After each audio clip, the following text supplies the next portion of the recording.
Welcome back, everybody, to another deep dive.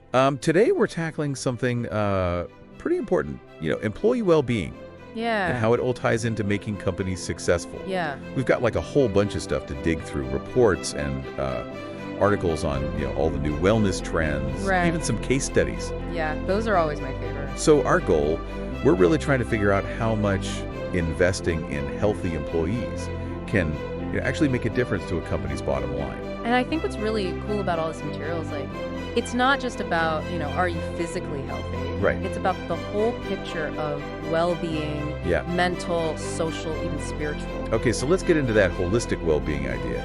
This report, it's a McKinsey and World Economic Forum thing, throws out this huge number, like $11.7 trillion Wow.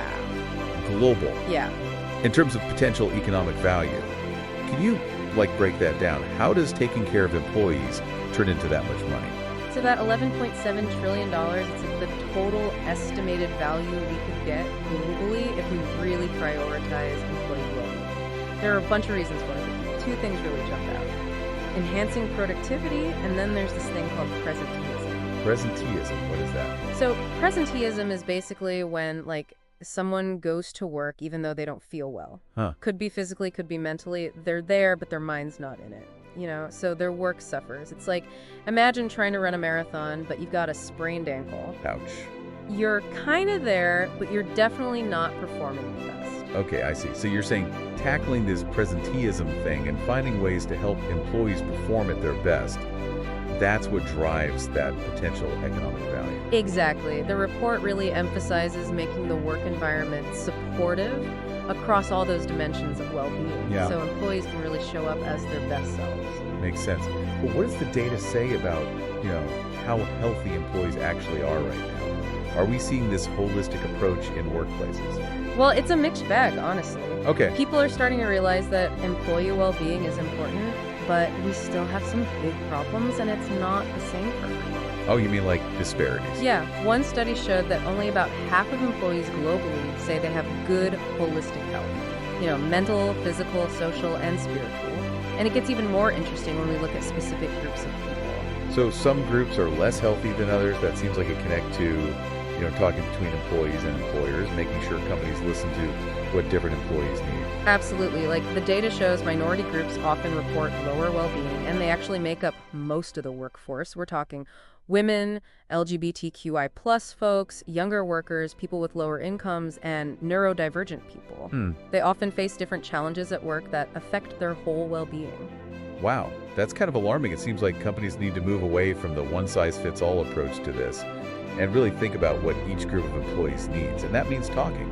Yeah. Creating ways for people to talk openly and honestly so employers actually understand the challenges their employees are facing. You're spot on.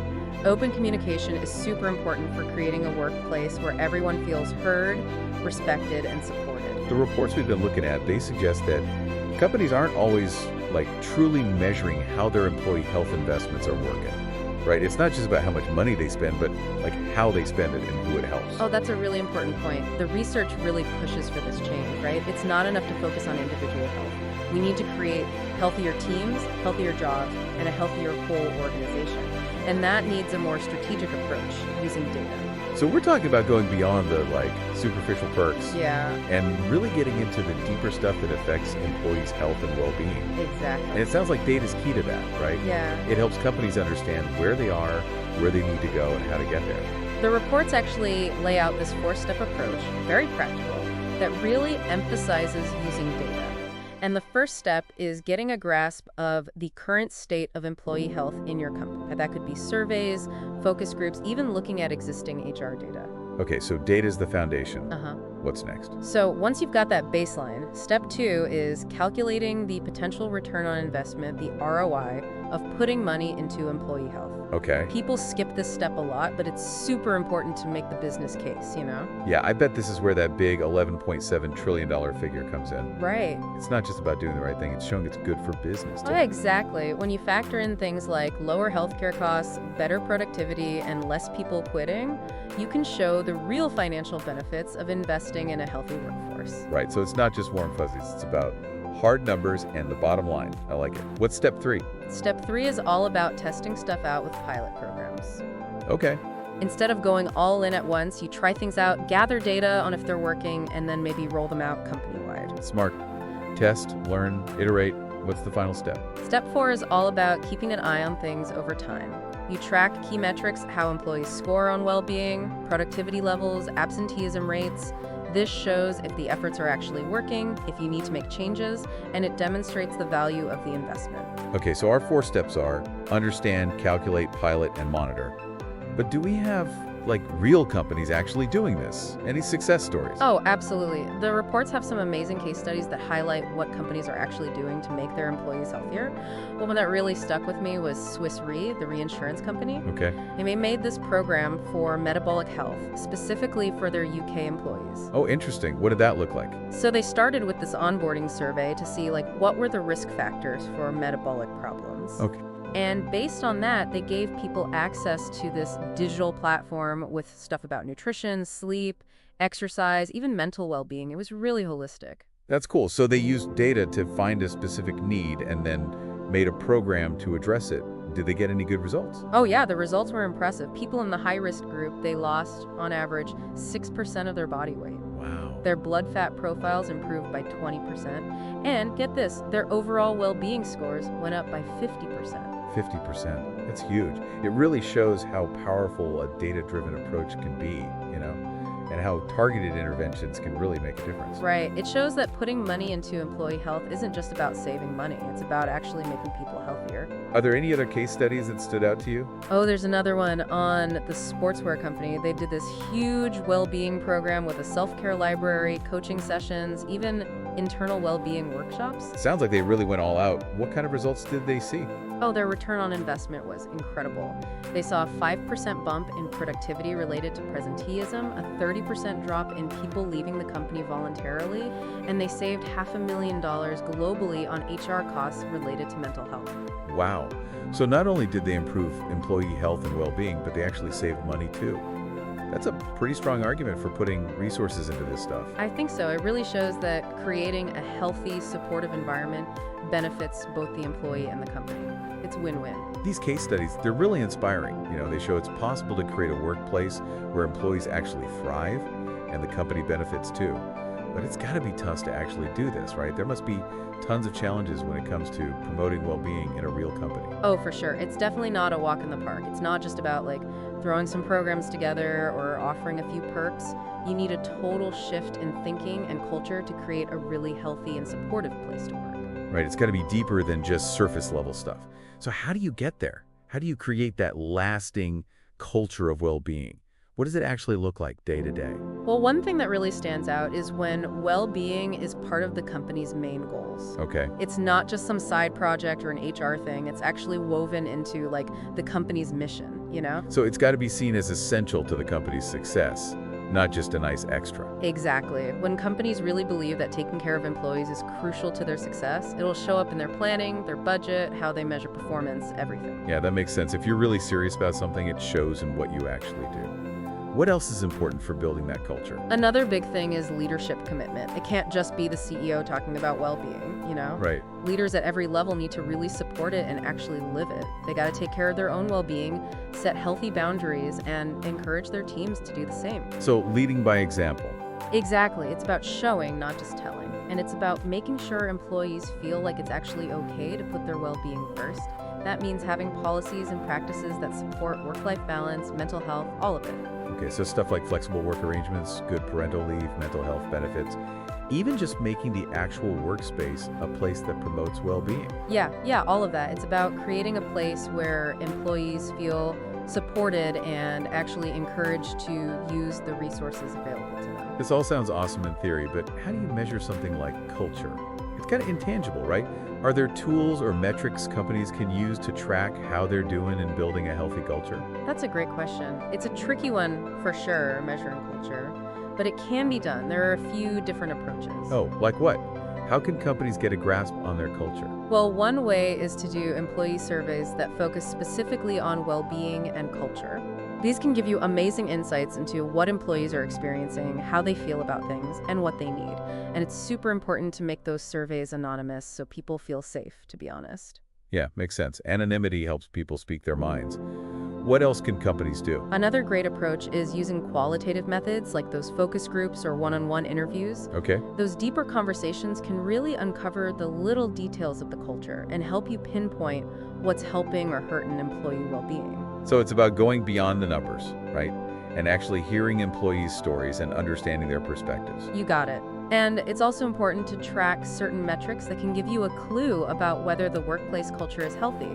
Things like employee turnover rates, how often people are absent, how many are using well-being benefits, even how many are participating in employee research groups or social events. So looking for patterns that might show whether the culture is positive or negative. Exactly. When you track these metrics over time, you start to see how the culture is changing and if all your efforts to promote well-being are actually making a difference. So it's a mix of surveys, qualitative research, and data analysis, all to get a complete picture of the company culture. You got it. And remember, measuring culture is an ongoing thing. It's not a one-time checkup. Companies need to keep assessing their culture and making tweaks along the way to make sure it truly supports everyone's well-being. You've laid out a really clear picture of what a healthy culture looks like and how to actually measure it.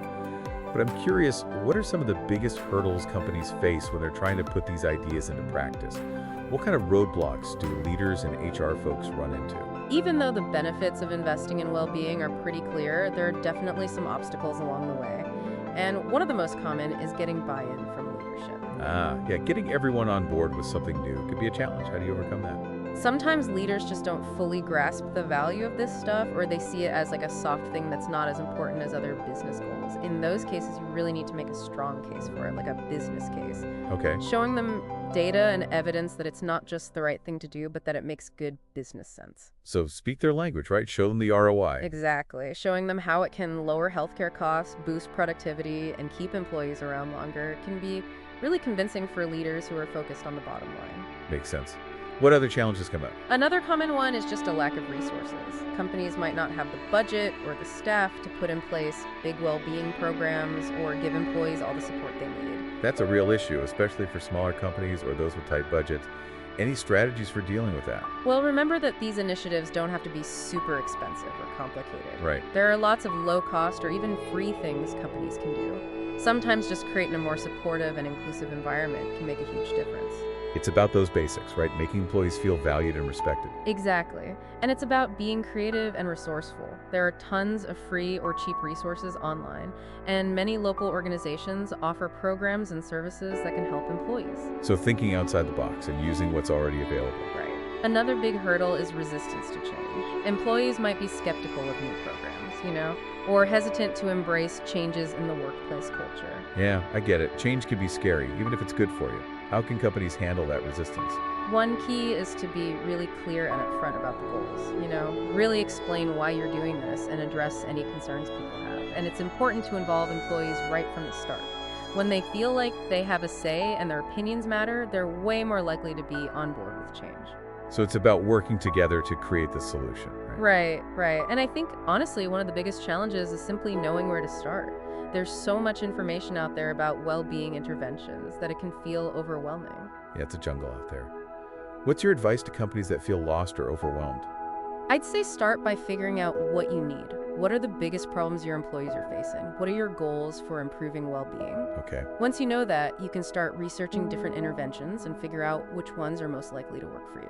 So a strategic, data-driven approach, right? Gather info, analyze it, and then make smart choices. Exactly. And it's okay to start small. You don't have to do everything at once. Just take that first step and keep moving forward. That's good to hear. Sounds like any company, even one just starting out on this well-being journey, can make a difference. For sure. Every step in the right direction is a step worth taking. We've covered a lot, from the economic reasons for well-being to the challenges of building a healthy culture. But I'm curious about something I really care about. How employees and employers talk to each other. How does open and honest communication lead to a successful company and happy employees? Oh, that's a great question. Open communication between employees and employers is like the bedrock of a thriving workplace. Okay. It's where trust, respect, and collaboration all start. I totally agree. Let's get into the specifics. How does this dialogue actually work in a company? What are some concrete things companies can do to make sure employees and leaders can talk openly and honestly? One of the best ways is to encourage regular check-ins between managers and their team members. And these shouldn't be just those formal performance reviews. Yeah. They should be more frequent and informal. So like create a culture of ongoing feedback rather than just those once a year, sometimes dreaded performance reviews. You got it. Regular, casual check-ins are much better for building relationships, solving problems before they get big, and creating that sense of trust and safety. It's like building a bridge of communication, right? A safe space where employees can share their thoughts and concerns without worrying about being judged. Perfect analogy. And that bridge needs to be strong enough to handle all the challenges and disagreements that happen at any job. So regular check-ins are key. Any other strategies to encourage open communication? Another good one is to give employees ways to give feedback anonymously, like anonymous surveys, suggestion boxes, or even online platforms just for feedback. Yeah, that makes sense. Anonymity can really help employees share what they really think, especially if they don't feel comfortable saying it directly. For sure, and it's important for companies to actually do something with that feedback, not just collect it. When employees see that their input matters and leads to real changes, it makes them trust the company more and be more willing to speak up. So it's a two-way street. You have to listen and take action. It's about closing that feedback loop, making sure employee voices are heard and their concerns are dealt with. You got it. And it's also about creating a culture where it's okay to disagree with your manager or challenge the way things are done. Right.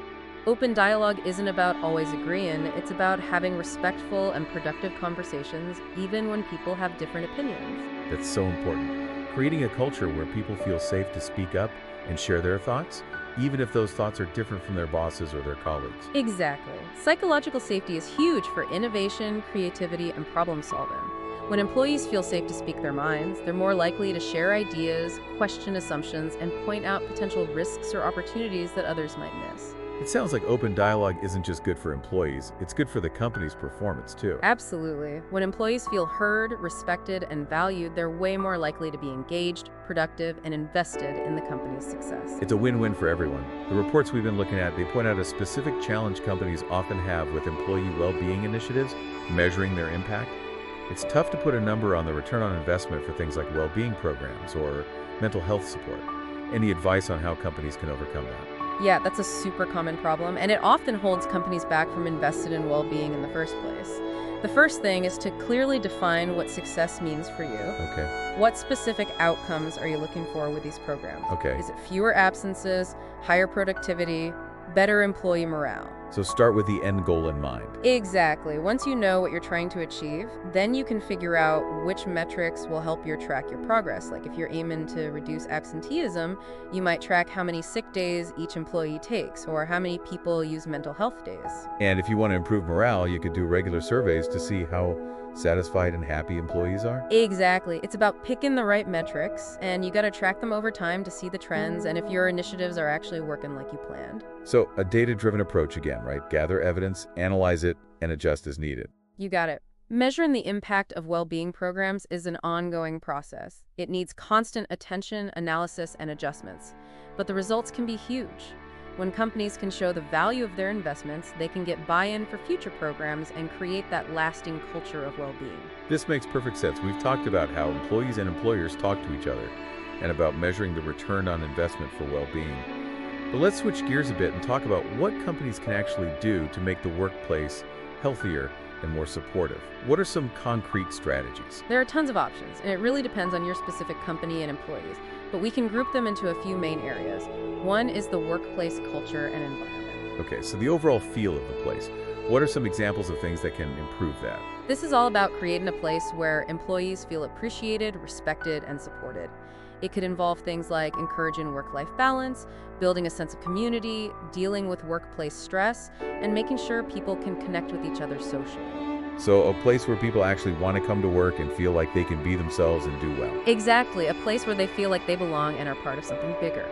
Another big area is health and well-being programs. Okay, so this is where we get into the specific programs and activities meant to support employees' health and well-being. Exactly. This could be things like having a gym at work, health screenings, workshops on stress management, ergonomic assessments, healthy food choices in the cafeteria, even programs about financial wellness. So giving employees the tools and support they need to take care of themselves physically and mentally. You got it. And these programs can be designed to meet the specific needs of your employees. For example, if a lot of people are stressed, you might offer mindfulness or meditation classes. Right. Or if most people work at desks all day, you could offer ergonomic assessments and workshops to prevent injuries. It's about paying attention to your employees' needs and creating programs that are relevant and easy for them to use. Absolutely. And another really important area is leadership development.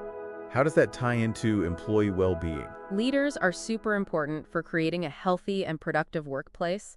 They set the tone for the whole company, and how they behave can either help or hurt employee well-being. So it's not just what they say, it's what they actually do. Actions speak louder than words. Exactly. Leaders need to set a good example, make employee well-being a priority, and create a culture where people can communicate openly and trust each other. So these leadership programs should be about giving leaders the skills they need to build that kind of environment. What skills are we talking about? Well, some key ones are emotional intelligence, communication skills, conflict resolution, active listening, and being able to give good feedback and support. It sounds like a lot of this is about creating a more human-centered workplace, where empathy, compassion, and understanding are valued. That's it. It's about seeing employees as people, not just workers. Right. They have complex needs, emotions, and goals. And when companies invest in meeting those needs, everyone wins. It's a win-win. Employee well-being leads to a successful company, which then contributes to a better society for everyone. Well said. And it's about changing our mindset. Okay. We need to stop thinking of employees as just costs and start thinking of them as investments. When we put money into their well-being, we're investing in the future of our companies and communities. I love that. Speaking of investments, I'm curious about technology's role in all this. Can technology actually help with employee well-being, or is it just another source of distraction and stress? That's a really interesting question, and it's a hot topic these days. The answer is, it depends. Okay. Technology can be good or bad for employee well-being. A double-edged sword. Can you give some examples of how it can be helpful and harmful? Sure. On one hand, technology can be amazing for giving employees access to information, resources, and support. Like, think about telehealth platforms, mental health apps, even those wearable gadgets that track your fitness and sleep. Right. These things can help people take control of their health and well-being in ways they couldn't before. It's like having a personal health coach right on your phone. Exactly. And that can be so helpful, especially for people who don't have easy access to healthcare or who feel awkward about asking for help in person. So technology can level the playing field, making it easier for everyone to take care of themselves. But what about the downsides? Well, on the other hand, technology can be distracting, stressful, even addictive. We've all felt that always-on pressure, right? Checking emails after work, feeling like we have to answer messages right away. Oh, totally. It's like we're chained to our phones and it's exhausting. I know. That constant connection can really hurt our mental and emotional health. Companies need to be aware of this and come up with ways to deal with it. So not banning technology, but using it mindfully. Right. Setting boundaries, having tech-free zones, encouraging employees to disconnect and recharge. Exactly. Technology can be a great tool, but we got to use it wisely and create a culture where it's okay to disconnect and put your own well-being first. That makes a lot of sense. And speaking of powerful tools, I'm curious about your thoughts on artificial intelligence. Is AI going to totally change employee health and well-being, or is it just hype? AI is definitely a big buzzword right now, and it could really change things for employee well-being. But it's still early days, and there are a lot of questions about doing it ethically and effectively. Okay. What are some of the potential benefits? How could AI be used to improve things for employees? Well, one big potential benefit is that AI can help personalize well-being programs. AI can analyze data about an employee's health, lifestyle, even their work habits to suggest things that are more likely to work for them. So it's like having a virtual health coach that's always learning and adjusting to your needs. Exactly. That level of personalization could be a game changer. It would make it much easier for people to find what they need. That's exciting. Anything else? Another possibility is that AI could spot early signs of burnout or mental health problems.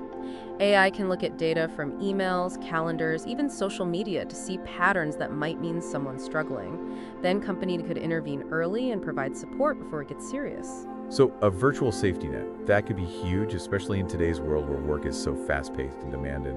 But what about the risks? What should we be careful about? One big concern is privacy. AI needs a lot of data to work, so we have to be very careful about how we collect it, store it, and who can access it. Transparency is key then. Employees need to know what data is being collected, how it's used, and what control they have over it. Absolutely. We also need to watch out for bias in AI. AI is only as good as the data it learns from, so if the data is biased, the AI will be biased too. So, like, if an AI is trained on data from mostly white male employees, it might not work as well for women or people of color. That's right. It's crucial to make sure AI is trained on data that's diverse and represent everyone. That way, we can avoid making inequalities worse and make sure everyone has equal access to support. These are all important points. Sounds like AI has a lot of potential, but we need to be careful and think about the ethics before we jump in head first. I agree. AI is powerful, and it's our responsibility to use it the right way. Right. For everyone's benefit. We need to make sure it's making workplaces more fair and inclusive, not the opposite. That's a great point to keep in mind. AI is a tool, and it's up to us to use it wisely and ethically. It's kind of wild to think how much the whole idea of employee well-being has changed, even in just a few years. Like, it used to be this, nice to have thing, but now it's really a big deal for businesses. Oh, yeah, totally. There's been this huge shift away from that old way of thinking where work was all about just like getting stuff done, without much thought for the actual people doing it. Yeah, it feels like we needed that change. What do you think caused this shift? Why are we finally seeing employee well-being become so important? Well, there's no one single reason. And I think a bunch of things kind of came together at the right time. First, the way we work has changed. Like, so many jobs now need you to be really engaged mentally and emotionally. Right. Our brains are our biggest asset. And when they're fried and stressed, you can't work well. Makes sense. You can't expect people to be creative and come up with new ideas when they're burned out and exhausted. Right. And along with that, we've got this growing mental health crisis. Yeah. More and more people are dealing with anxiety, depression, and burnout. And this is affecting workplaces big time. Companies are starting to see that connection between mental health and how well people work, and they're starting to invest in resources to help. So it's not this hush-hush topic anymore. It's something employers are actually taking seriously. Yeah, definitely. We're seeing more open conversations about it and a real effort to provide support and make accommodations for people. And we can't forget about the millennials and Gen Z folks coming into the workforce. Yeah. They've got different expectations. They want that work-life balance. They want their work to mean something, and they want a supportive environment. They're not as willing to sacrifice their well-being just to get paid. It feels like the power dynamic is changing. Mm-hmm. Employees know they have value, and they're expecting more from their employers. For sure. Companies have to change to keep up, Yeah. to attract and keep good employees.